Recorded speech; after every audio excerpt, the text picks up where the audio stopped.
This is my 6/4/2024 market daily buy. So in the 4 hour is bearish, right?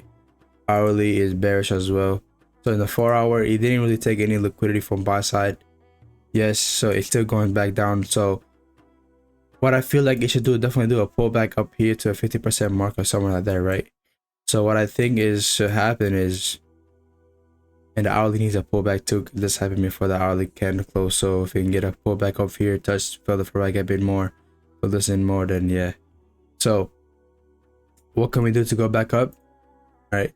And what can we do to go back down? We're gonna talk about it right now. So boom, that's our liquidity that can push the market back up. You have this whole hourly order block, right? That can push it back up. After that, other than that, we have this little sets of liquidity. They go push the market back up. But keep in mind, right? We have a right up here, so this touching this order block should be good enough for it to go back up, right? Market opens right here. So where can we go for?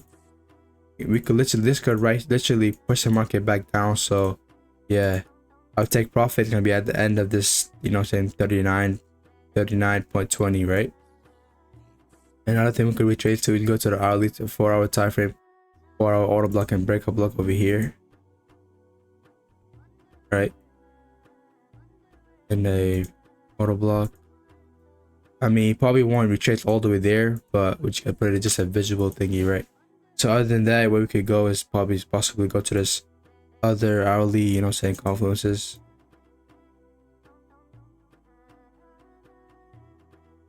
You know, if we go 30-minute, let's see the 30-minute reset session highs and lows. That could help us predict the market better. Wow, a huge sell-off. A huge sell-off happened. Huge one. So boom, major persuasion. The highs are. I gotta see when does Asia open. I mean London open. Right there.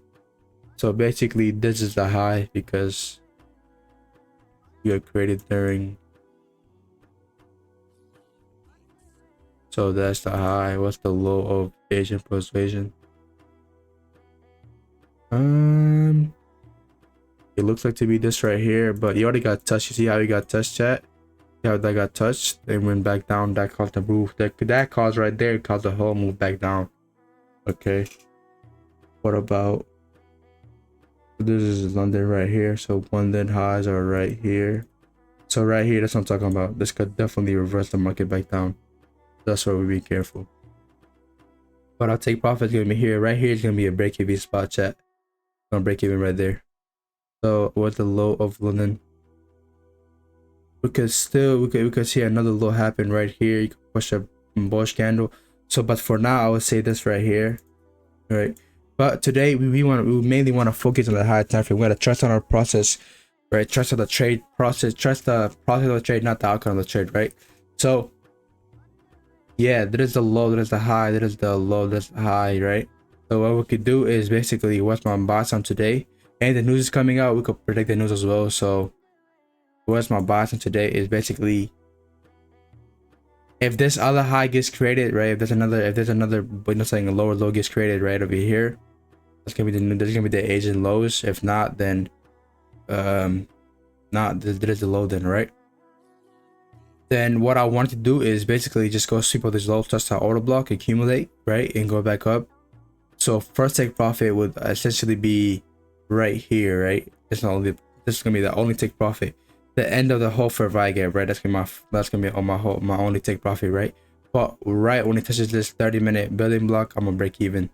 So I don't become, you know, I don't lose money, right? So right here is gonna break even spot. Right here is TP, and this right here, we're gonna have to think how that goes after the news comes out, right? So, but this is my sixth. I should predict news real quick. 4 hours bullish, 4 hours bearish. Okay. We could do is fill the 50% mark, which is right over there, right? Because of that, what we could do is there's a whole for Vigap right over here that hasn't got a touch yet fully, right? So in the hourly time frame, news does look like news gonna be bullish for gold and bearish for DXY. No, news is gonna be bearish for DXY, and no, news is gonna be bearish for gold and bullish for DXY. So news should definitely be bullish news. You know why I'm saying bullish news? You can see the recent sessions. You know what I'm saying?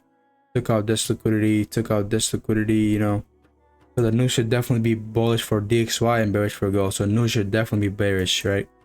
That's what I'm hoping. So if you get this right, the next time we might take a trade on the news day, because we've been right for the past couple 6 news days. You know what I'm saying? We've been all right. We have all been saying, yo, news should be this, news should be that. It's all been correct, but it's time we just gotta react to the news, right? So news should definitely be bearish because bullish for gold and bearish for DXY.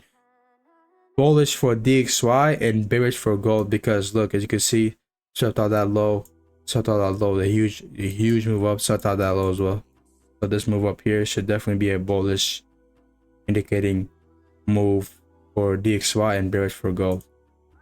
But let me tell you one more time what's my plan for today. For this day is basically cheap out this low, touch this order block, then go back up here, go for one take part right here, break even if you're watching.